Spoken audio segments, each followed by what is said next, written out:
drought-tolerant crops for an assured harvest amidst the uncertainty of the rains. Meanwhile, we have waived import duty to allow for millers to bring in 900,000 metric tons of white maize, 600,000 metric tons of rice between February 2023 and August 2023.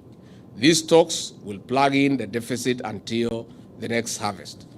In addition, we have also allowed importation of duty-free yellow maize to assist millers of animal feeds so that they stop competing with human beings for the white maize. So we expect the millers of animal feeds to take advantage of that facility that has been accorded by government to import yellow maize so that they can be able to give our livestock farmers feeds at a slightly lower price. Well, these short-term and mid-term responses remain key. We are scaling up resilient interventions alongside our partners, like the World Food Program, which is working with smallholder farmers in building a strong food security system. We welcome more support on resilience from our partners. We are also encouraging our people to grow more trees during these rains as a sustainable measure against climate change. If we must defeat climate change and its negative effects, it is befitting to grow at least a tree a day towards our goal of 15 billion trees by the year 2032. We also encourage farmers to adopt smart agriculture, which involves integrating simple technology into their work for better harvest.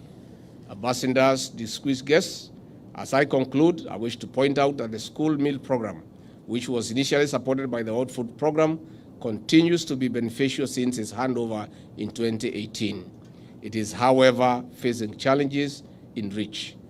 It is as a result that we had a very meaningful engagement with the director of the World Food Program and our team to see how to address this shortcoming. Currently, we reach about 2.5 million learners, but we wish to scale it up, resources permitting. While the UN agency has committed to support us in resource mobilization to reach more children, we appeal to other international partners to join us in keeping our children in school. It is one of the greatest ways of securing their future. Thank you, and God bless you. I want to add three things only very shortly. One is to say that on his ascendancy to the presidency, President William Ruto tasked my office with the role of coordinating response to the drought situation. And I really want to take this moment to thank all the stakeholders, our international partners, the county governments, the World Food Program, the Kenya Red Cross, all other humanitarian organizations that we have been working with. I want to thank Dr. Jackson of the UN office for the support. And I must say that difficult as things have been, we have not lost a single life because of famine. And I want to say, I really want to thank all the stakeholders for the support that you have accorded me in that role of coordinating the drought response so that we can look for ways to keep our people alive and try to protect livelihoods. I want to thank you, and I want to ask for continued support as we go into the future. Number two, I want to make a special appeal to our international partners to consider chipping in on the school feeding program as a way of keeping our children in school. As it is, many children have left school because of hunger, and one of the ways to secure their future and keep our education system going is to avail food in school.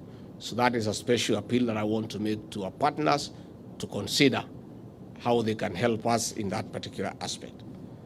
Finally, I want to assure the people of Kenya that the country is stable. President William Ruto is in charge of the country. And I want to say that the situation that we are facing today in Nairobi, life goes on, that is why we are here. Many Kenyans are going about their lives, and we are happy that most Kenyans trusted the government that will protect life and property, and they have gone to work. And they have ignored the illegal declaration of a holiday that cannot be. Nevertheless, quite a number of business people in the Central Business District in Nairobi did not open their shops and businesses, arising from fear of looting and destruction of property, having considered what happened in Kisumu, where the Azimio people looted tents, chairs, and food, and Azimio people were threatening business people not to open by threatening that they will loot their wares. As a result, this morning, because of lack of business in the CBD, the country has lost almost 2 billion shillings in terms of business. And this is money that should have been circulating in the economy. We want to urge these people to consider this afternoon to call off the chaos, the mayhem, the intimidation, because what they are doing is destroying our economy. The economy had begun showing signs of recovery, and we were getting a lot of affirmation from international financial players and no other partners.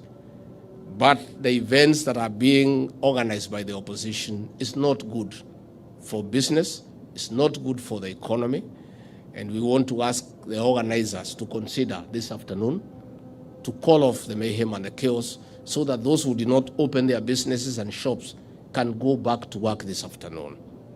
But I want to assure the people of Kenya that President William Ruto has given very firm and clear instructions to the Inspector General of Police to protect life and property. And as this afternoon, the police have taken charge of the Central Business District. No life has been lost, no property has been destroyed, and those activities will continue for the remainder of the day, tomorrow, the day after, the weeks to come, the months to come. We have a responsible government in office who have a constitutional duty to protect life and property. So we urge the people of Kenya to ignore being incited into violence and destruction of property, because it's not good for the economy, it's not good for the country. And we want to thank those who are courageous enough to ignore threats and intimidation and to go about their businesses in an orderly manner. We have a country to run, and we want to ask those who are organizing demonstrations, those who are organizing chaos, those who are organizing mayhem, to be decent people. They cannot ask the children of poor people to get involved in violence when their own children are in safety in the East African Legislative Assembly in Arusha. It is not fair, it is not right. If they are so persuaded that people need to go to the streets and cause chaos and mayhem, they should ask their children to be in the forefront so that if there are issues, their children can bear the consequences. But it is not right, it is not fair for you to ask the children of other people to go and cause chaos and mayhem where your own children are safe in another country, enjoying the perks and the luxuries of the jobs that you have given them. It is not fair, it is not right. So with those very many remarks, I want to say thank you everybody for coming to be with us here in Mombasa. We want to thank the grain bag handlers for very efficient way you are handling the grain, and we want to urge you to continue. And maybe before I close, I want also to take this opportunity to say that the Kenya Ports Authority has undergone serious changes in terms of management. We have a new board of directors, and a new chief executive officer has been appointed. The new team has instructions from the Minister for Transport to inject efficiency in this port, to do away with the bureaucracy, to make this port a corruption-free zone.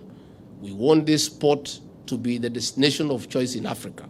And we have no doubt in our mind, and we want to applaud the board of directors for the choice of Captain William Ruto, who has institutional memory and a proven track record of managing this port.